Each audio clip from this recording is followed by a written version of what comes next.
Obrigado por mais uma vez poder ensinar e expor a Tua palavra. Como é Tua, Senhor Deus, a palavra, que o Seu Espírito possa colocá-la dentro do coração de cada um de nós.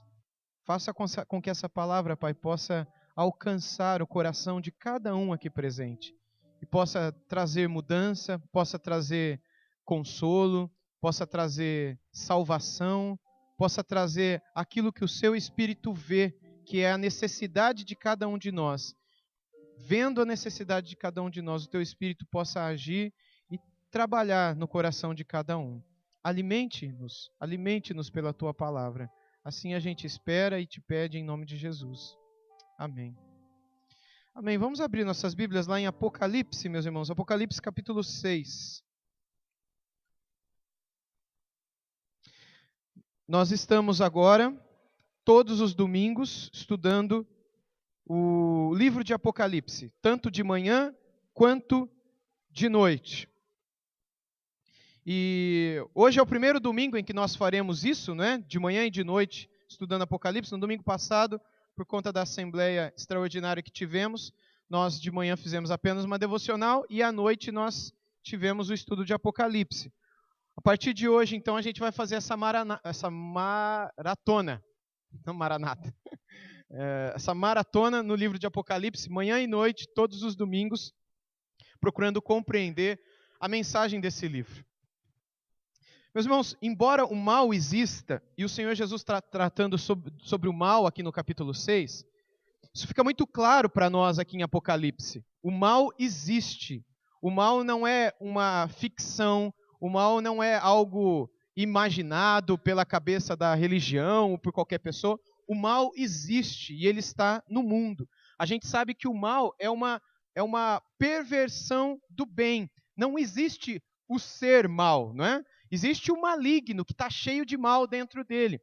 Mas o mal será destruído, é a promessa da palavra de Deus. E todos aqueles que são maus, todos aqueles que agem de uma maneira má, todos aqueles que são cheios de maldade, serão igualmente destruídos.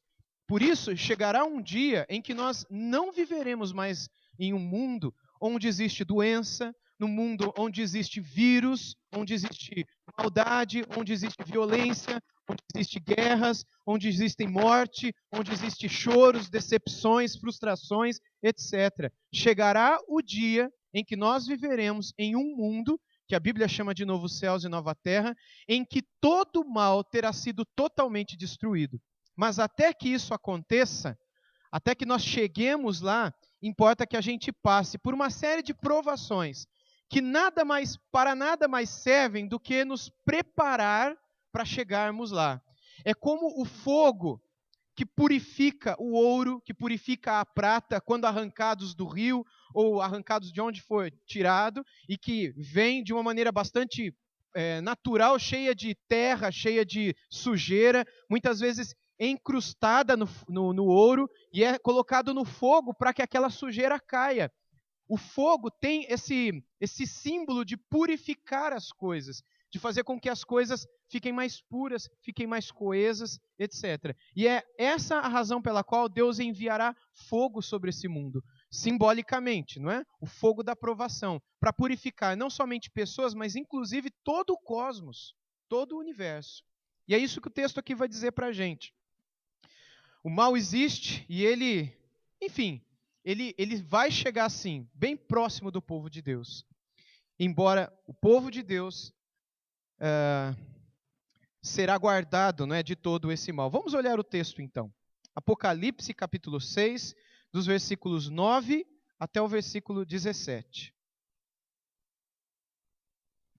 Quando ele abriu o quinto selo, vi debaixo do altar as almas daqueles que tinham sido mortos por causa da palavra de Deus e por causa do testemunho que sustentavam.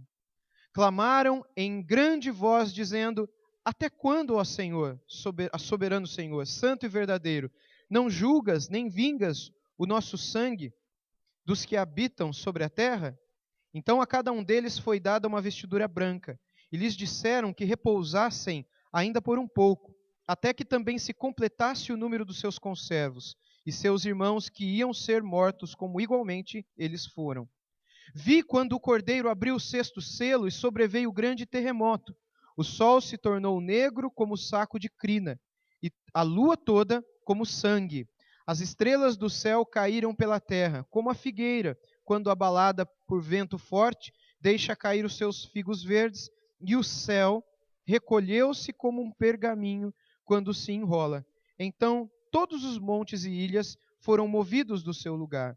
Os reis da terra, os grandes, os comandantes, os ricos, os poderosos, e todo escravo e todo livre, se esconderam nas cavernas e nos penhascos dos montes, e disseram aos montes e aos rochedos: caí sobre nós, e escondei-nos da face daquele que se assenta no trono e da ira do Cordeiro, porque chegou o grande dia da ira deles. E quem é que pode suster-se? Até aqui, meus irmãos. A progressão, então, do que já vimos nas páginas anteriores, não é? Onde o Senhor Jesus revela um pouco daquilo que Ele mesmo espera que nós saibamos sobre a sua vinda. Existem muitas coisas que vão acontecer no futuro, coisas que já aconteceram, coisas que estão acontecendo, e que o Senhor Deus espera que saibamos, para que a gente não ache que Deus fugiu, que Deus abandonou. As desgraças que têm vindo sobre esse mundo, as tragédias, os martírios, todo o mal, não tem vindo sobre o mundo porque Deus abandonou o mundo, ou porque Deus se tornou menos poderoso, ou por qualquer motivo assim. Muita gente pensa assim, muita gente chega a afirmar isso. Muita gente, diante de provação e luta, diz: onde é que está Deus na minha vida? Se eu o amo, se eu o sirvo, se eu o honro, por que é que Deus permitiu que o mal viesse sobre minha vida? Por que é que Deus permitiu que a minha mãe morresse, que meu pai morresse, que meu filho morresse? Por que é que Deus permitiu que a minha casa fosse assaltada? Por que é que Deus permitiu que eu ficasse doente? Por que é que Deus permitiu que eu batesse o carro? Por que é que Deus permitiu o mal? Muitas vezes, quando a gente é colocado dentro da aflição, a gente questiona se de fato Deus está cuidando da gente. Será que Deus já não ficou velho demais e de repente se cansou desse mundo? E de repente ele não é mais o mesmo. É isso que muita gente pensa quando está passando pela prova. É óbvio que a maioria de vocês que não estão passando por provação nenhuma na vida, pensam: essas pessoas elas não têm fé, elas não creem, mas no dia que você passar pela prova, essa será a sua tentação. É se questionar: por que será que Deus permitiu isso? Ora, a Bíblia diz que Deus permitiu se você o ama para o seu bem. Mas como é que Deus pode permitir um mal na minha vida para o meu bem? A gente não sabe. Um dia nós saberemos. Um dia nós daremos glória a Deus por toda a tribulação pela qual passamos. Porque nada acontece na nossa vida sem que seja da vontade de Deus. Sem que Deus não saiba. Sem que nenhum fio de cabelo cai da nossa cabeça. Todos eles estão contados. E Deus é soberano sobre todas as coisas que acontecem. Então nosso coração precisa ficar firme diante dessa palavra. Firme diante dessa certeza. Jesus aqui, então, ele diz que coisas não devem nos assustar. Coisas que vão tomar lugar à medida que o fim se aproxima. A primeira delas é o que está no versículo 9. Que é uma verdade, irmãos, que está muito distante da gente. Vamos ver o versículo 9 de novo. Quando ele abriu o quinto selo, vi debaixo do altar as almas daqueles que tinham sido mortos por causa da palavra de Deus e por causa do testemunho que sustentavam. Até o 11. E clamaram em grande voz, dizendo: até quando, soberano Senhor, santo e verdadeiro, não julgas nem vingas o nosso sangue dos que habitam sobre a terra? Então a cada um deles foi dada uma vestidura branca e lhes disseram que repousassem ainda por pouco tempo, até que também se completasse o número dos seus conservos e seus irmãos, que iam ser mortos como igualmente eles foram. Todos estes que clamavam ao Senhor, não é? E ainda clamam, esses que estão aqui nesses versos que a gente leu, especialmente no verso 9, são todos os mártires da história do povo de Deus. Pessoas que têm morrido ao longo de toda a história da humanidade. Aqui, a gente não deve pensar apenas nos mártires cristãos. Existem mártires cristãos hoje? Vocês estão antenados com o que está acontecendo no mundo hoje? Existem mártires cristãos hoje no mundo? Oi? Claro, não é? Em que lugares do mundo? Quase todos. Aqui no Brasil tem mártires? Aqui no Brasil não tem. Ninguém aqui está morrendo por causa de Jesus, né? Em que lugares do mundo hoje a gente sabe de pessoas que estão passando por martírio? Oriente Médio. Em algumas partes do continente africano, principalmente por causa do islamismo. Onde mais? Na Ásia. Em que lugares da Ásia vocês sabem? Coreia do Norte, muitos cristãos sendo mortos. Onde mais? China. Oi? Índia nem tanto. Mas no norte da Índia, já na região do Paquistão, ali já o bicho pega, como muitos dizem, né? Onde mais? Oi? Não, na França não. Ainda não. Ah, teve aquele atentado lá, mas é por causa daqueles jornalistas sem juízo, né? Onde mais? Cuba, de certo modo. Não existem hoje tantos mártires como já existiram no passado. China e Cuba e outros países comunistas. Mas um dos países onde mais se mata cristãos no mundo é a Indonésia. Dos que mais se mata. Indonésia e alguns desses países na Ásia em que o cristianismo é uma religião proibida. Existem alguns lugares no mundo onde o cristianismo é proibido. No norte da África também, como o Sudão, por exemplo. Se você, por qualquer motivo, for estudar no Sudão, for trabalhar no Sudão, por algum motivo, ou for passear no Sudão, saiba muito bem que você não pode professar a tua fé ou entregar no que você crê. Porque nem mesmo isso é permitido naquele lugar. E outros lugares do mundo, como Eritreia, que é um país pequenininho, que fica entre a Somália e a Etiópia. Um país onde cristãos morrem presos, onde ficam presos perpetuamente. E outros lugares do mundo, pessoal, vários outros lugares do mundo. Isso não é uma realidade só de hoje, sempre existiu. E essa não é uma realidade só do cristianismo. É uma realidade desde os tempos do Antigo Testamento. Se nós voltarmos para os Salmos e tantos outros escritos lá do Antigo Testamento, a gente vai encontrar o clamor de uma multidão de crianças, de profetas e de sacerdotes pedindo socorro de Deus. Por exemplo, tem um texto lá em Êxodo capítulo 2, você pode abrir comigo lá, por favor? Êxodo capítulo 2, verso 23. Todos estes que aqui em Apocalipse 6, 9, estão clamando as almas daqueles que tinham sido mortos, não é? Por causa da palavra de Deus, não são apenas mártires de hoje, mas mártires de 3.500 anos de história, de povo de Deus. O Antigo Testamento também tinha os seus mártires. Jeremias foi um deles.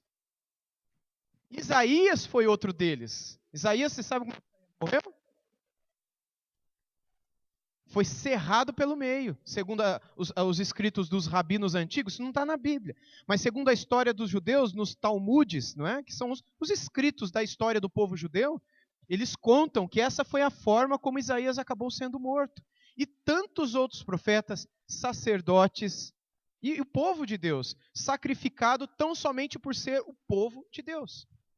Aí em Êxodo 2:23, diz assim, 2:23. Decorridos muitos dias, morreu o rei do Egito. Os filhos de Israel gemiam sob a servidão e por causa dela clamaram, e o seu clamor subiu a Deus. O livro de Êxodo fala da libertação do povo de Deus, lá da escravidão no Egito. E durante aproximadamente 400 anos, pouco mais do que 400 anos, um povo no Egito clamou a Deus por libertação, para que Deus os salvasse, para que Deus não deixasse que eles morressem tão somente por serem o povo de Deus. Eles não morriam lá atrás, no Antigo Testamento, por causa de Jesus. Só se morre por Jesus depois da vinda de Jesus. Mas lá atrás, eles morriam por serem povo de Deus. E por isso, quando aqui em Apocalipse, a gente vê Apocalipse 6:9, as almas daqueles que morreram por causa da palavra de Deus e do testemunho que deram, aqui nós devemos encontrar a alma de todas as pessoas na história do povo de Deus na história da redenção, Antigo e Novo Testamento, antes e depois de Jesus, que morreram clamando por justiça e que por causa da sua fé acabaram perdendo a vida. Esse daqui em Isaías é apenas um, gente. Isaías não, em Êxodo 2, 23, é apenas um de muitos escritos, não é? Muitos relatos no Antigo Testamento do clamor do povo de Deus suplicando por libertação e por socorro. Embora o tipo então de perseguição mude com o passar dos séculos, ela nunca deixa de tomar o seu lugar na história. O povo de Deus sempre foi perseguido, antes e depois de Jesus. Sempre nós encontraremos, ao longo dos séculos, um povo que clame: até quando, Senhor? Até quando, ó soberano Senhor? Como está em Apocalipse 6:9. Santo e verdadeiro, não julgas, nem vingas o sangue dos que habitam sobre a terra. Quando ele lança essa palavra, os que habitam sobre a terra, ele está dividindo aqui os moradores da terra em dois grupos. Um são os mártires, o outro, aqueles que não são. E os pais da igreja, os pastores e bispos da igreja primitiva, eles também dividiam assim. Orígenes, que era um pastor, um bispo na cidade de Alexandria, no norte da África, onde hoje fica o Egito. Alexandria ficava bem no delta do Nilo, no norte do Egito. Uma grande cidade na antiguidade. E tinha esse pastor chamado Orígenes de Alexandria, que uma vez ele disse que diante de uma tentação, a gente é colocado diante de tentações? Diante de uma provação, o povo de Deus é colocado diante de provações? Todo dia, não é? Ele disse o seguinte: diante de uma provação, ou nós saímos mártires, ou nós saímos idólatras. O que significa isso? Significa que, naquele tempo, e ainda hoje nesses países da Ásia, onde se morre por Cristo, o que é uma tentação para eles? Uma tentação é quando um soldado bota uma arma na cabeça, ou uma faca no pescoço, e diz: você nega Jesus Cristo e aceita, enfim, o meu Deus, o Deus dele, no caso dele seria o islamismo, e Alá e Maomé. Se ele fala: não, eu não nego a minha fé em Cristo, porque Ele é o verdadeiro Deus, Ele deu a sua vida, Ele derramou o seu sangue, Ele morreu por mim, e Ele é o meu Salvador, Ele é o meu Senhor, e eu não o negarei. O que acontece? Ele perde a cabeça. Agora, ele está diante de uma tentação, ou não? É uma tentação, ele vai lembrar do filho dele, ele vai lembrar da esposa dele, a criança vai lembrar do pai e da mãe, o jovem vai lembrar dos sonhos do futuro, da pessoa com quem quer casar, mas ele tem uma faca no pescoço. Se ele disser: eu não nego a minha fé, ele perde a cabeça e a vida. Se ele disser: não, eu nego a minha fé, ele é mandado embora. E ele abraça a sua vida e a sua família. E é como Deus disse, não é? Se você não estiver pronto para perder a sua vida por amor a mim, você ama mais esse mundo do que a mim, e você acabará perdendo a sua alma. Assim, meus irmãos, diante de uma provação, ou essas pessoas saem mártires, ou elas saem idólatras. Idólatras porque idolatraram um outro Deus diferente do Deus verdadeiro. Agora, a gente aqui vive num contexto muito tranquilo, por enquanto pelo menos. A gente não tem uma faca no pescoço, nem um fuzil na nuca, e a voz de alguém dizendo: você nega a sua fé. A gente não tem nada disso. Mas todas as vezes que você é colocado diante de uma tentação, de uma mentira, de uma cobiça, de qualquer tentação que você e eu vivemos diariamente, diante dessa tentação, ou nós sairemos mártires ou idólatras também. Porque mártir é todo aquele que está disposto a morrer para não negar a Jesus como seu Deus. E morrer aqui não significa apenas derramar o sangue, mas significa também morrer para esse mundo. Quando você diz não para a tentação, você está morrendo para esse mundo. Quando você diz não para aquela provação que se colocou diante de você, e você está morrendo de vontade de desobedecer, você está morrendo de vontade de fazer o que não é certo, e você diz não para aquilo, você está morrendo para aquilo. Você é um mártir também aos olhos de Deus. Não um mártir que perdeu a cabeça por causa da sua fé, mas um mártir que decidiu morrer para esse mundo. E isso conta diante de Deus. Agora, se você cede àquela tentação, você se tornou um idólatra. Porque você trocou a tua obediência a Deus, você trocou o teu amor por Deus, você trocou o teu coração entregue para Deus e deu o seu coração para o pecado. E deu aos seus olhos aquela cobiça. E deu para a tua língua o desejo que a tua língua tinha de falar o que você pensava. Você se entregou ao pecado. Você morreu para Deus e viveu para o mundo. você não é um mártir. Por isso que no mundo nós temos dois grupos de pessoas. Aqueles que estão prontos a morrer para o mundo, e muitas vezes perder a própria vida, e aqueles que estão prontos para morrer para Deus e viver as coisas desse mundo. Dois grupos. Aqui, essas almas daqueles que clamam lá nos céus, isso deixa muito claro para nós. Os que habitam sobre a terra são aqueles os idólatras, aqueles que idolatram esse mundo, aqueles que vivem para satisfazer a sua própria carne, aqueles que vivem para satisfazer a sua própria vida. E a humanidade é composta desses dois grupos. Por um lado, o povo de Deus, o povo do céu, os cidadãos do reino dos céus. Por outro lado, aqueles que dão as costas para Deus, aqueles que são rebeldes para Deus, aqueles que se rebelam contra a sua palavra e não estão nem aí para obedecê-la. E em que grupo você se encontra? Porque não tem um terceiro. Você é aquele que não está nem aí para a palavra e que se rebela contra Deus o tempo todo, e em todo o tempo, todo dia, o dia inteiro? Ou você é aquele que conhece a palavra, ama a Deus e está pronto para dizer não para o pecado todo dia? E morrer cada vez mais para esse mundo, negar a si mesmo, tomar a sua cruz, sinal de morte a cada dia. Quem é você? Em que grupo você se encontra? Porque chegará o dia da ira do Cordeiro, em que ele separará joio do trigo, palha dos frutos. Onde você estará nesse dia? Bem, pessoal, ao abrir o 5º livro, nessa porção que a gente viu no domingo passado à noite, Jesus abrindo o 1º, o 2º, o 3º e o 4º selos. Primeiro selo surge o cavalo branco, segundo selo o cavalo vermelho, o terceiro selo o cavalo preto, quarto selo o cavalo amarelo.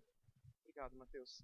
Obrigado. E cada um destes simbolizando um juízo de Deus sobre a terra. Primeiro, os homens que vêm para conquistar, muitos associam até o cavaleiro branco e o cavalo branco com o próprio anticristo, porque eles vêm para conquistar. O segundo selo, eles tiram a paz da terra e promovem guerra nesses povos conquistados. Terceiro selo, os homens começam a matar uns aos outros e surgem problemas econômicos advindos dessa conquista, em que pessoas poderosas, políticos, estadistas, se colocam sobre um povo, roubam esse povo, trazem problemas econômicos sobre esse povo e fazem com que a violência brote do meio desse povo.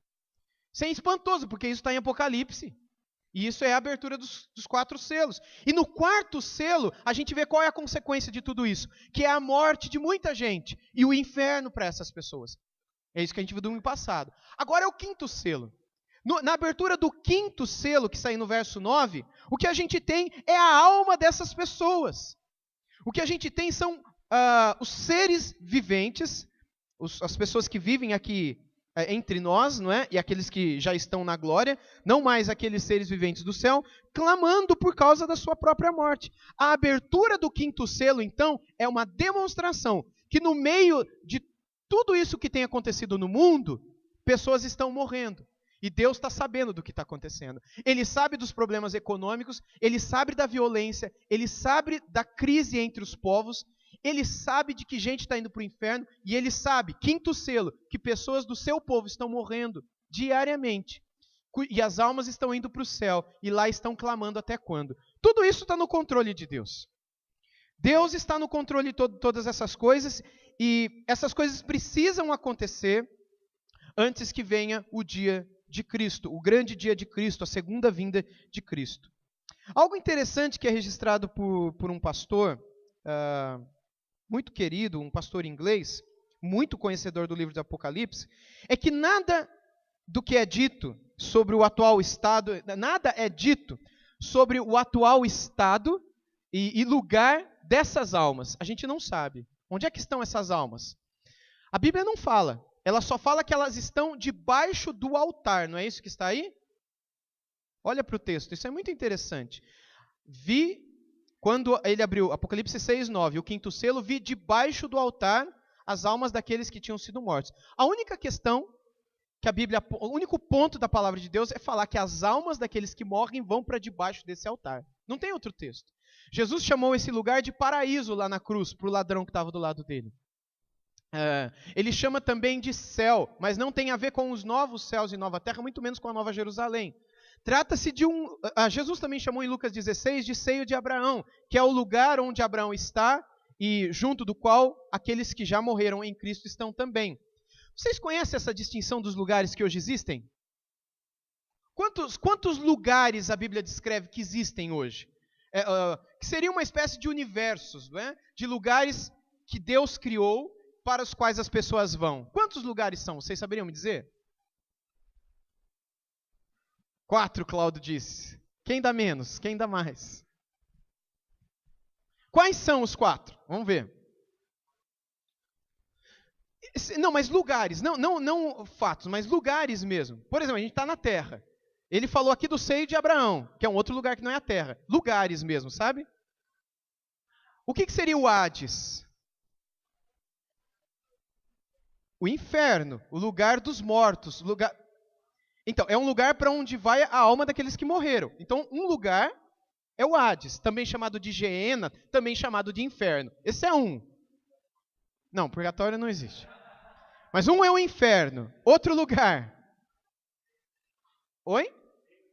O seio de Abraão, que é chamado de que nome na Bíblia?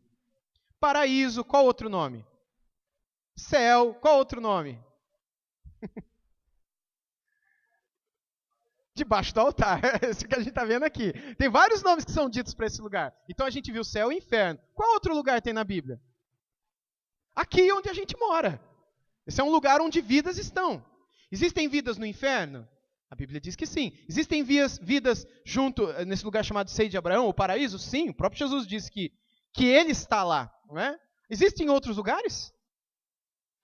Existe o novo céus e nova terra. Tem alguém lá? Ninguém ainda, mas é um lugar. A Nova Jerusalém está no novo céus e nova terra. Tem mais algum lugar?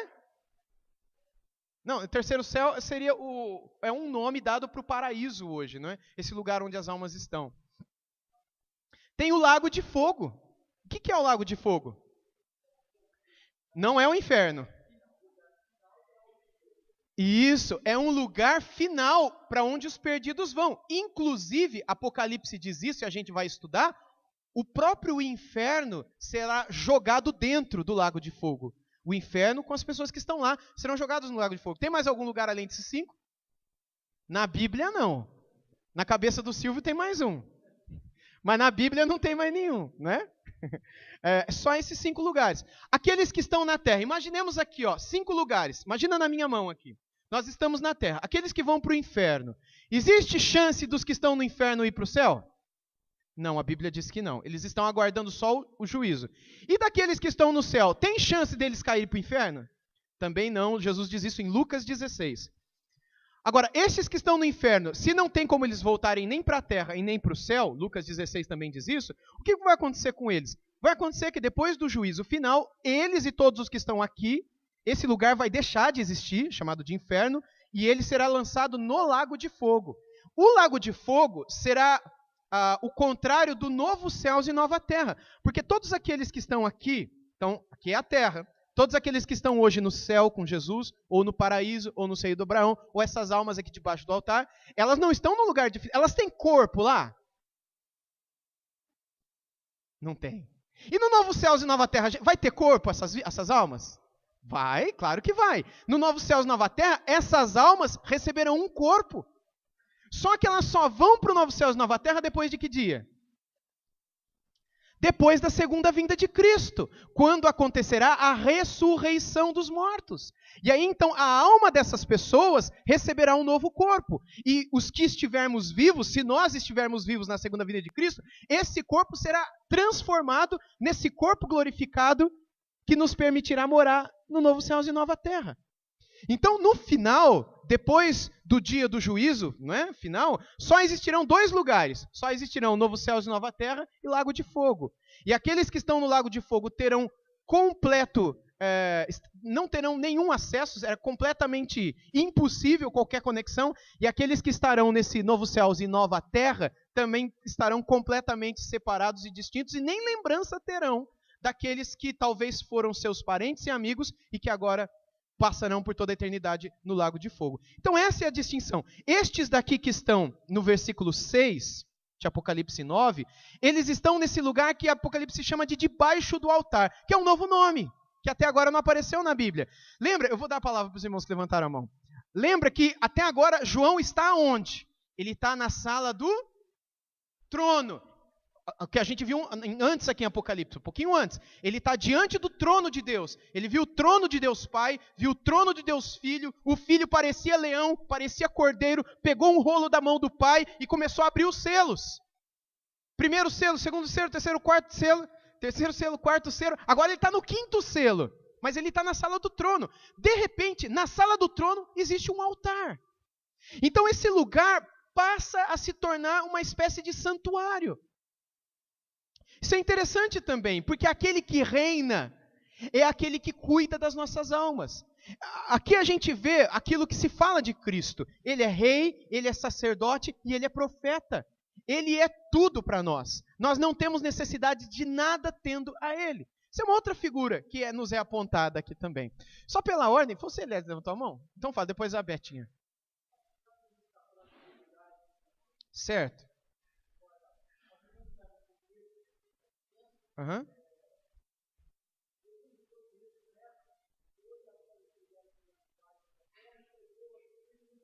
Não. É aqui.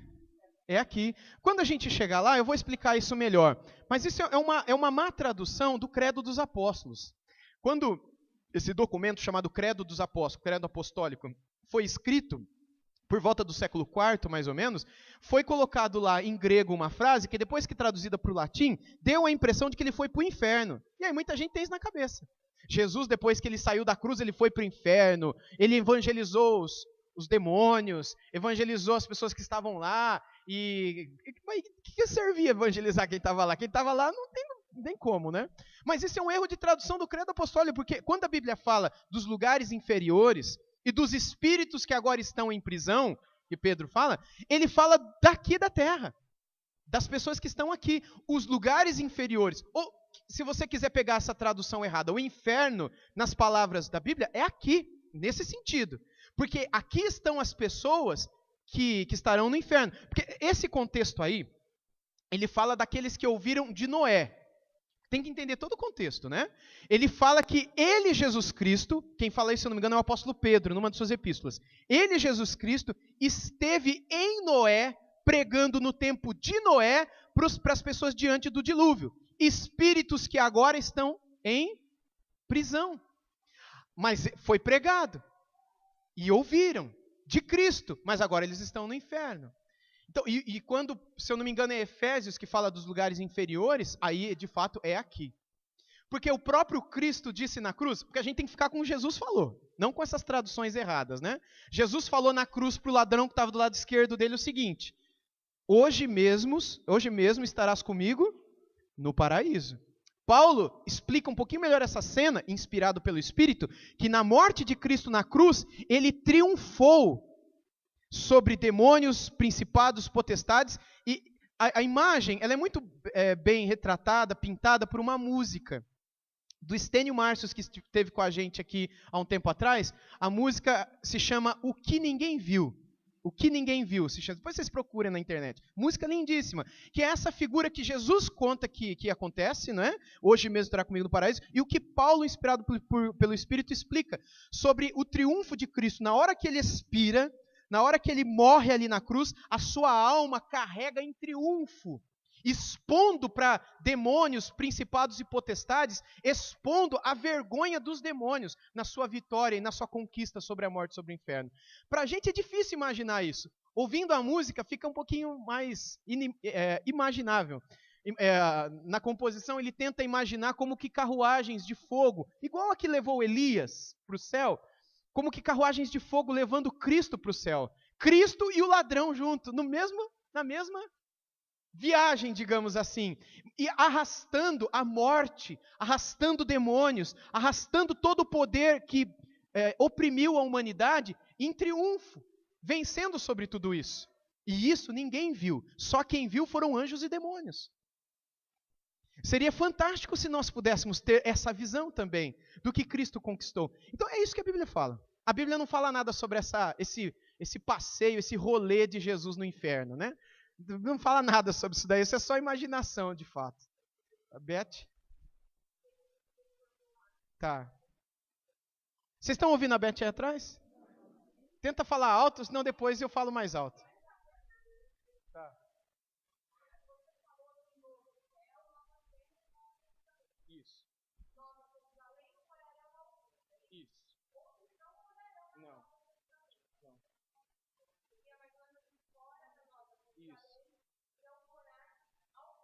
Isso, Apocalipse fala isso, a gente vai chegar lá. Isso. Novo céus e nova terra é como que um planeta restaurado.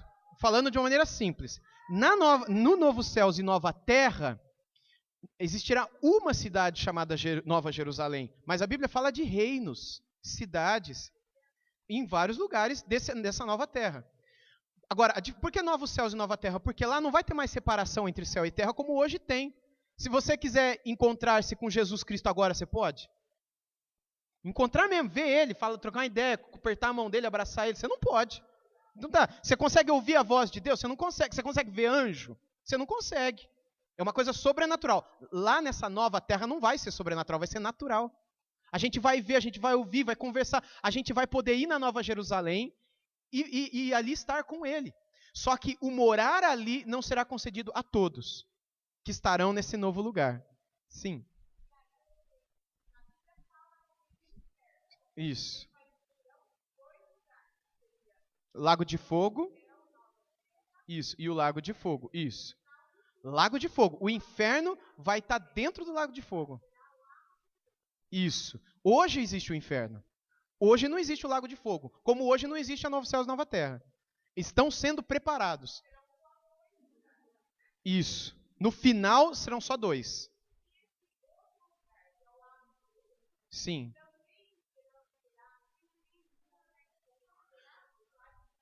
Então, sim. Sim e não. Então, eu entendi a sua pergunta. Como é que será o Lago de Fogo? Porque o Novo Céu e Nova Terra dá mais ou menos para imaginar. E o Lago de Fogo, como é que vai ser? Seria um Novo Céu e Nova Terra? Não.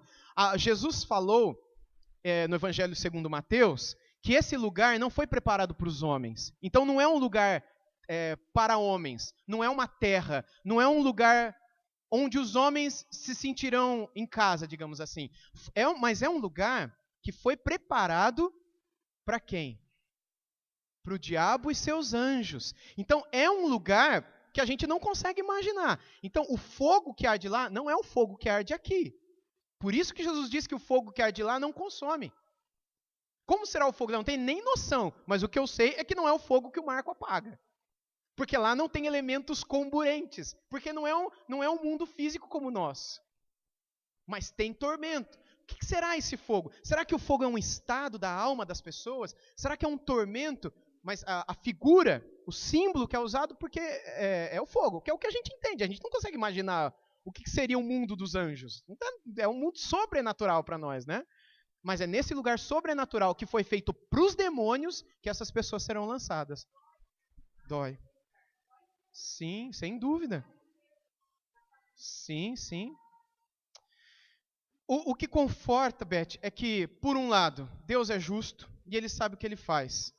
Até mesmo a nossa salvação não foi merecida, é graça.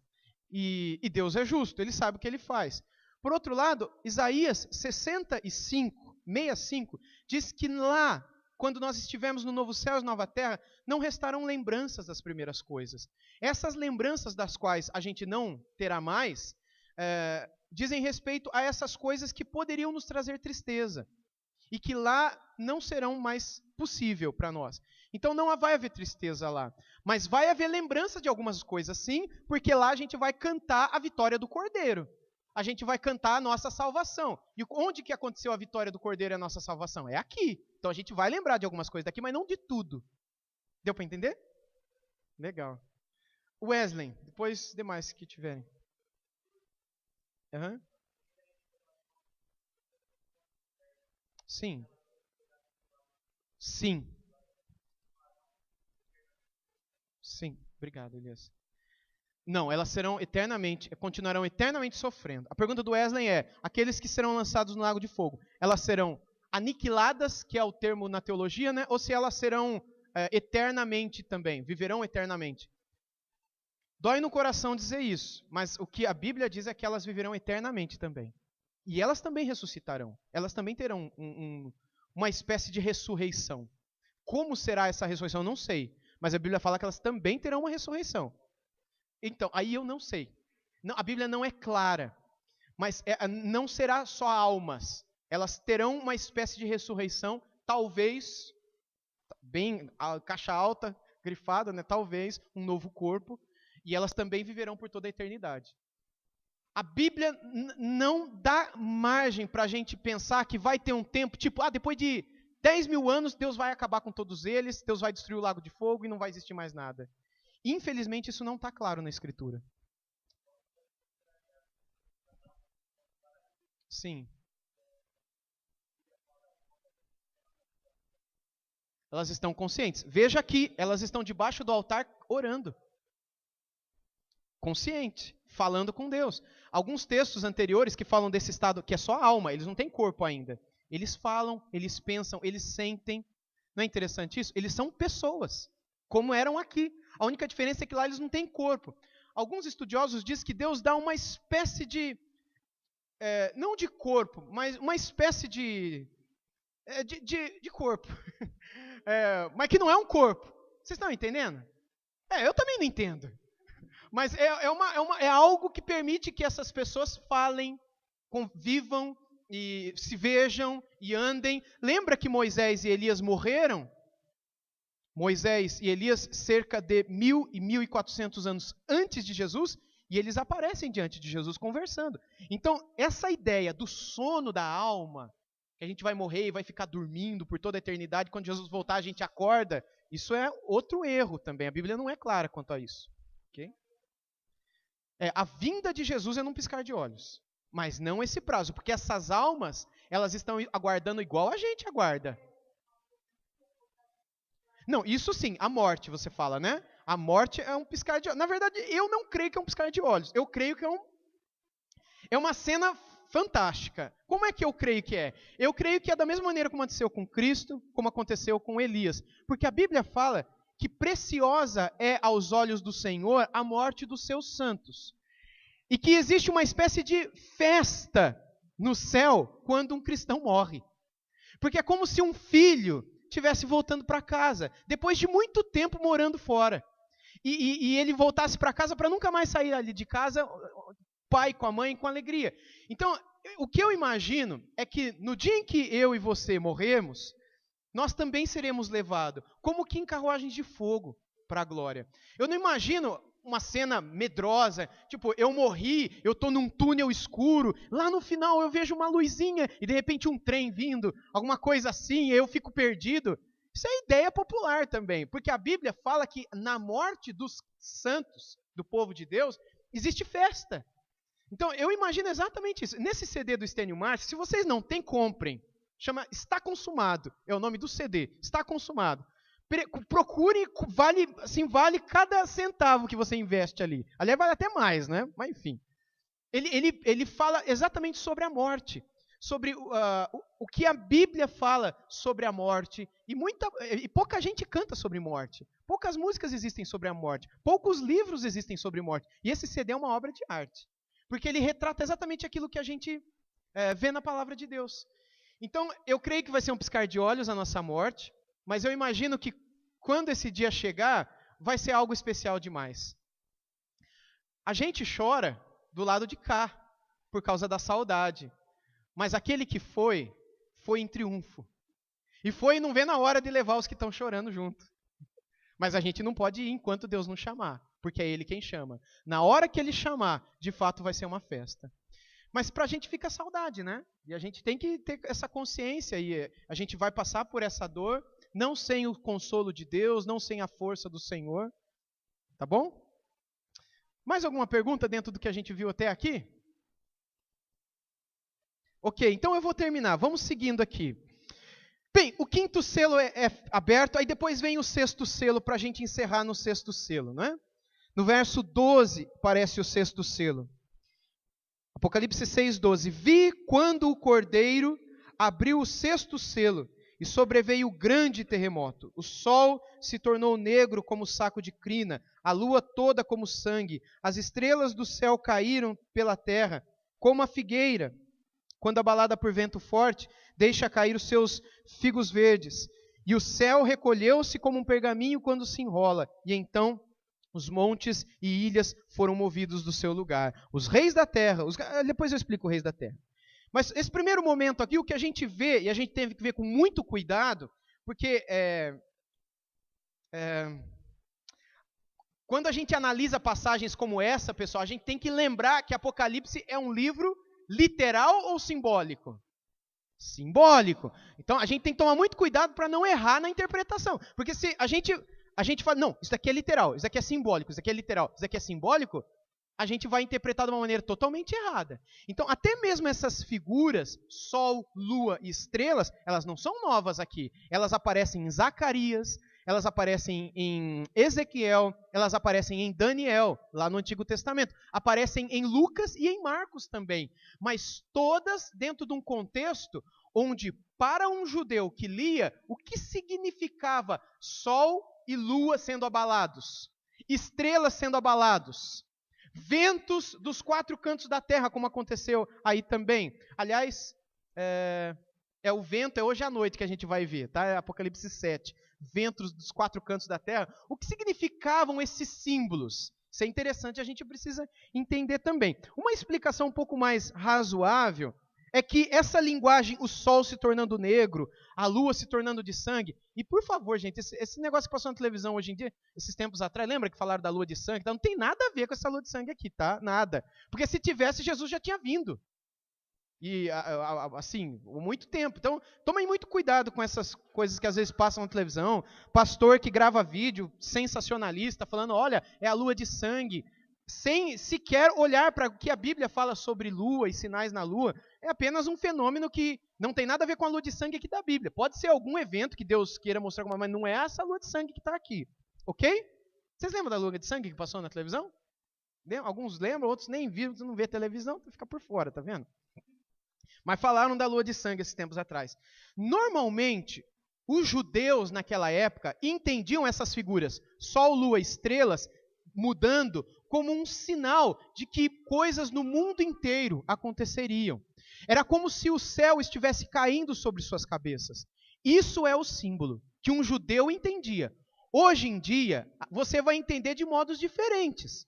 Porque pessoas olham de um jeito diferente. Mas a gente tem que olhar com o nosso olhar ou com o olhar que eles olharam naquela época? O que vocês acham? Como é que vocês acham que a gente tem que ler Apocalipse? Como os primeiros cidadãos leram ou como a gente acha que tem que ler? É como eles leram, é o que eles entenderam. Como é que um judeu e uma comunidade influenciada pela tradição judaica, como eram as comunidades das 7 cidades do Apocalipse, como é que eles liam? Quando eles viam num livro apocalíptico, falando sobre coisas no sol, coisas na lua, coisas nas estrelas, era essa a compreensão. Alguma coisa vai cair sobre nós. O que é que vai cair sobre nós? Fica mais claro isso no capítulo 7, que é o juízo de Deus. É a ira de Deus sobre os povos. Agora, nos parece, pelas palavras que Jesus diz, lá em Lucas e Marcos, a gente vai ler esses 2 textos agora, que alguma coisa também vai acontecer no próprio sol, na própria lua e nas estrelas. Mas isso só vai acontecer na chegada de Jesus. E não 10 anos antes, 7 anos antes, 2 meses antes. Vai acontecer no evento. Quando Jesus chega, o sol escurece. Parece indicar isso também. Quando Jesus chega, as estrelas somem. Quando Jesus, isso é outra coisa fantástica, porque estrelas no Antigo Testamento estavam relacionadas com divindades. E o apagar das estrelas está relacionado com a única estrela, a única divindade. Quando uma só brilha, as outras perdem o seu brilho. Vocês estão entendendo? É mais ou menos essa a figura. Vamos olhar esses textos de Marcos e Lucas? O primeiro está lá em Marcos 13. Marcos capítulo 13, verso 24.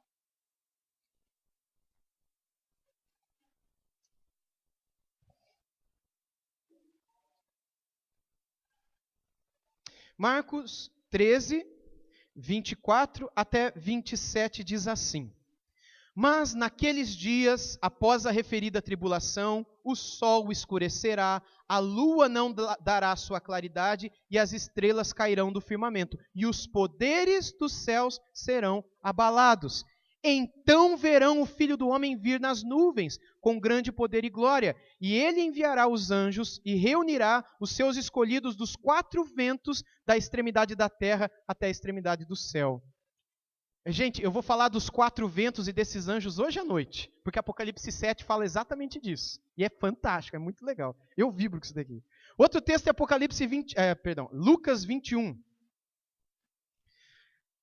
Lucas 21. De 25 a 28. Acharam? Estão comigo? Lucas 21, 25 a 28. Haverá sinais no sol. Perceba aqui que a linguagem muda. Não fala que o sol vai ficar escuro. Fala que haverá sinais no sol, na lua e nas estrelas. Irmãos, é a mesma coisa. É Deus falando das mesmas coisas. Sinal no sol, sinal na estrela, sinal na lua. Só que um viu de uma maneira, o outro viu de outra. A gente tem que tomar cuidado, então, para tomar o pé da letra. Não, a lua vai ficar vermelha. As coisas não são tão literais assim em Apocalipse. Mas que existirão sinais nesses astros, existirão. Aí ele continua no verso 25. Sobre a terra, angústia entre as nações, em perplexidade por causa do bramido do mar e das ondas. Aqui ele fala que vai ter sinal também no mar e nas ondas. 26. Haverá homens que desmaiarão de terror e pela expectativa das coisas que sobrevirão ao mundo. Daqui a pouquinho eu vou terminar Apocalipse falando desses homens, porque o capítulo 6 fala deles. Pois os poderes dos céus serão abalados. Quais são os poderes dos céus? Sol, lua e estrelas. Verso 27. Então se verá o Filho do Homem, vindo numa nuvem, com poder e grande glória. Ora, ao começarem estas coisas a suceder, exultai e erguei a vossa cabeça. Por quê? Porque a vossa redenção se aproxima. Ô glória, né, como falam os nossos irmãos pentecostais. Está chegando o novo céu e a nova terra. Não vai mais haver dor, nem lágrima, nem tentação, nem pecado e nem essa desgraça que a gente vive nesse mundo. Haverá apenas alegria na presença de Deus. E um novo tempo, num novo céu e nova terra, onde nós teremos contato com Deus e com os anjos num estado eterno de paz e de alegria e de vida, como era Adão e Eva antes do pecado. Como era para ser a humanidade e esse planeta se o pecado não tivesse entrado aqui. Então, meus irmãos, imediatamente após esses sinais acontecendo, Jesus Cristo vem. A palavrinha então, ela está associada com atos imediatos e não espaçados, não é? Acontecerá tudo isso.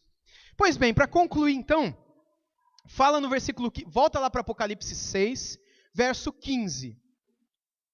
Fala lá, os reis da terra, os grandes, os comandantes, os ricos, os poderosos e todo escravo e todo livre se esconderão em cavernas e nos penhascos dos montes. Meus irmãos, isso daqui é um grupo de pessoas. Isso daqui também é simbólico, ok? Porque nós estamos num livro simbólico. Qual é o número de grupo de pessoas que tem aqui? Você pode contar para mim? Conta aí na sua Bíblia. Qual é o número de grupos que estão aqui no verso 15?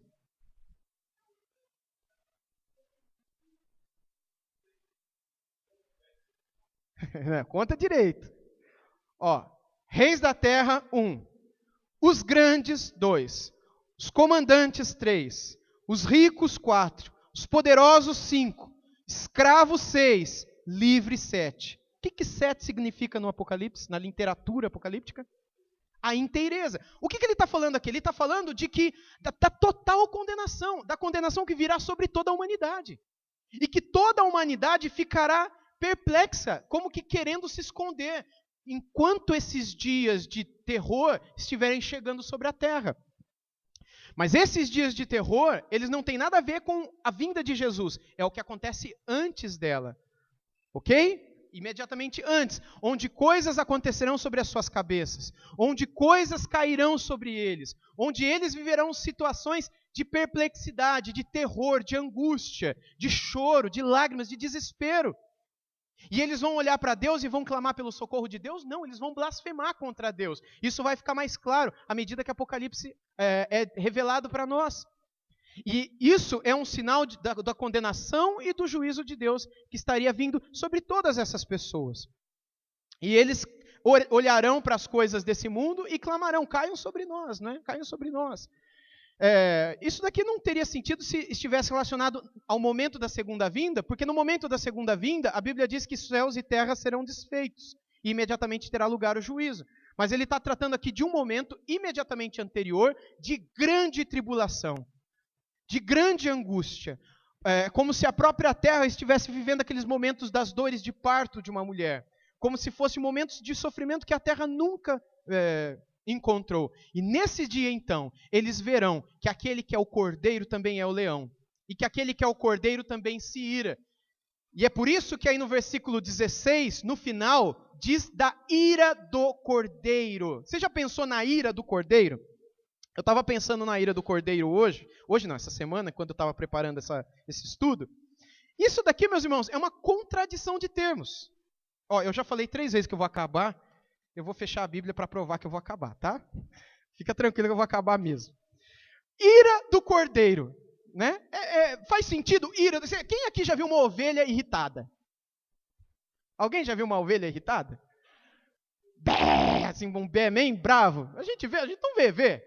É uma contradição. Quem se ira é o lobo, é o cão, é uma cobra, é um touro. Mas uma ovelha, ela está associada com a docilidade, com a ingenuidade. Porque é assim que muita gente, quando olha para Deus, o vê. Deus é um ingênuo. Deus é um vovô que no final vai dar um tapinha nas costas de todo mundo e vai falar: entra aí, pessoal. A casa é sua. Vocês viveram do jeito que vocês queriam, fizeram o que vocês quiseram, mas está tudo bem, porque eu sou graça, eu sou amor. Aí eles vão ver o cordeirinho irado. E eles vão tremer de medo naquele dia. É isso que a conclusão aqui está dizendo para nós. Tem muita coisa que eu poderia dizer, mas o tempo não permite. Deu para entender? Ok? Toda essa cena é revelada para nós imediatamente antes da segunda vinda de Cristo. Então não se assustem. Se o mal surgir no mundo, está debaixo do controle de Deus. Se o mal surgir na sua vida, está debaixo do controle de Deus. E lembre-se, no final, tudo concorrerá para o seu bem. Você está nas mãos de Deus. O mal vem sobre o mundo e também vem sobre nós. Mas o Senhor é o nosso pastor e nada nos faltará. E ainda que nós andarmos pelo vale da sombra da morte, nós não precisamos temer mal nenhum, porque Ele está conosco e a sua vara e o seu cajado nos consolam. Amém? Ele tem preparado uma mesa diante de nós, na presença dos inimigos. Quem são os inimigos? São os demônios, são esses espíritos imundos. O nosso cálice transborda, bondade e misericórdia certamente nos seguirão todos os dias na nossa vida e habitaremos na casa do nosso Deus para todo sempre. Nós estamos seguros. À medida que o mal se aproxima, levantemos as nossas cabeças, como diz lá em Lucas 21, e exultemos, porque se aproxima o grande dia da nossa redenção, o grande dia da libertação, onde a gente não vai estar mais preso a todo o mal que hoje nos domina. Isso não é fantástico, pessoal? Eu acho demais isso, mas tudo bem. Vai, Geni.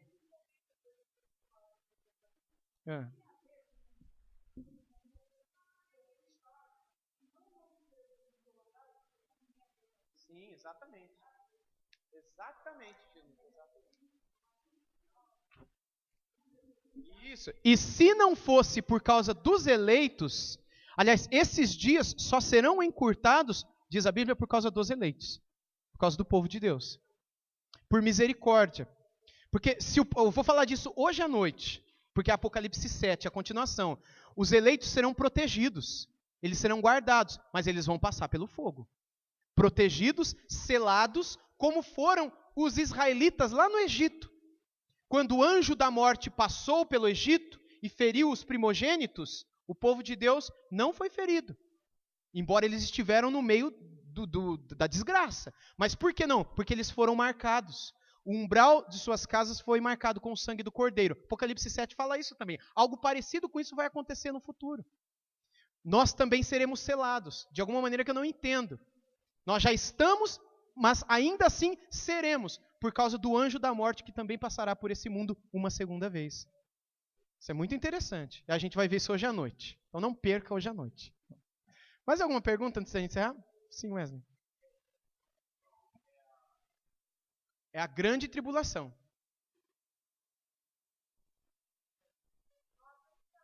Não. Na grande, não.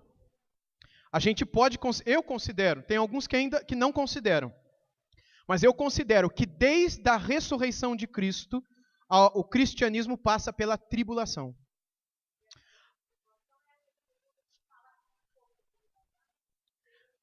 Então, eu entendo que não. Eu vou explicar isso à medida que a gente caminha, porque o arrebatamento, segundo a Escritura, ele acontece imediatamente na vinda de Cristo, e não num período anterior, tipo alguns anos antes. É na vinda de Cristo que o arrebatamento acontece. Jesus falou disso em João e Paulo falou disso em Tessalonicenses. Apocalipse também fala. Então, a grande tribulação é o momento que vem antes desse arrebatamento. Ok? Desse rapto, né? Sim. É o que a Bíblia diz pra gente.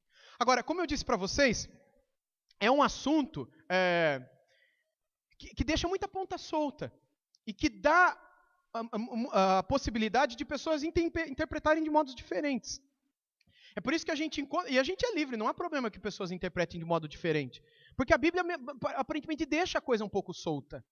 Mas eu estou falando de mim, né? Eu estudando a Escritura, eu tenho me dedicado sobre isso nos últimos tempos, né? Até porque era uma dúvida muito grande que eu tinha. Eu tenho compreendido cada vez mais de que nós passaremos por todo esse período, inclusive da grande tribulação, e que chegará o dia em que o anjo tocará a grande trombeta, anunciando a vinda de Cristo. Os que estiverem vivos serão arrebatados, só os que estiverem vivos. Os que estiverem mortos ressuscitarão. Haverá uma glorificação no corpo dos que estiverem vivos e dos que estiverem mortos, essas almas que a gente leu hoje. E aí então Cristo dará lugar ao grande juízo, o juízo do trono branco, onde ele separará o joio do trigo. E aí então o próprio inferno será lançado no lago de fogo, e aí nós veremos a Nova Jerusalém descendo nesse lugar chamado de Novo Céu e Nova Terra, para o qual nós seremos colocados. Mas para sermos colocados lá, essa terra tem que ser destruída, o mar já não existe mais, e todas as coisas terão sido consumidas pelo fogo. Então nós estaremos num lugar que a Bíblia não fala que lugar é esse. Não é nem a terra, nem o céu, nem o inferno, nem a Nova Jerusalém, nem o lago de fogo. É o lugar do juízo do trono branco. Onde é? Aí é um mistério, de fato. Mas após esse lugar, após esse juízo do trono branco, então, novo céus, nova terra e lago de fogo. Eu fiz um resumão, tá, Beth? A gente vai tentar ver isso até o final do ano, se Deus quiser, em detalhes, mastigando de pouquinho em pouquinho, cada passagem de Apocalipse. Fala, Felipe. Sim. E são muitas coisas. Por exemplo, esses sinais no céu, a gente não tem visto com a intensidade que é anunciada. A gente tem visto um pouco. Aqui talvez eu escandalize vocês, mas, por exemplo,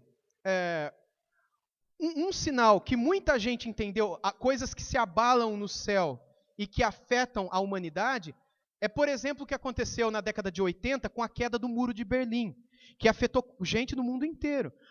Os aviões que deram nas Torres Gêmeas no 11 de setembro de 2001, afetou só os Estados Unidos? Afetou o mundo inteiro. Coisas que abalam o mundo inteiro. Se fosse no tempo do Apocalipse, se a gente estivesse lá em Tiatira, Esmirna, Laodiceia, e a gente recebesse o Apocalipse de João, e o avião batesse nas Torres Gêmeas, a gente ia entender essa figura de linguagem de sinais nos céus com isso daqui, porque era isso que o judeu entendia. Eram coisas que aconteciam no mundo e que abalavam o mundo inteiro, e que o mundo todo via e passava por aquilo, de alguma maneira. Então, é nesse sentido que eu entendo que a gente já passa por uma espécie de tribulação. Não a gente aqui, porque a gente está no Brasil, o Brasil não passa por nada praticamente. Agora que a gente está vivendo momentos difíceis, mas nem se compara com o que muitos irmãos nossos têm passado em outros lugares, nos quais, para eles, é como se os céus já estivessem caindo sobre a cabeça deles.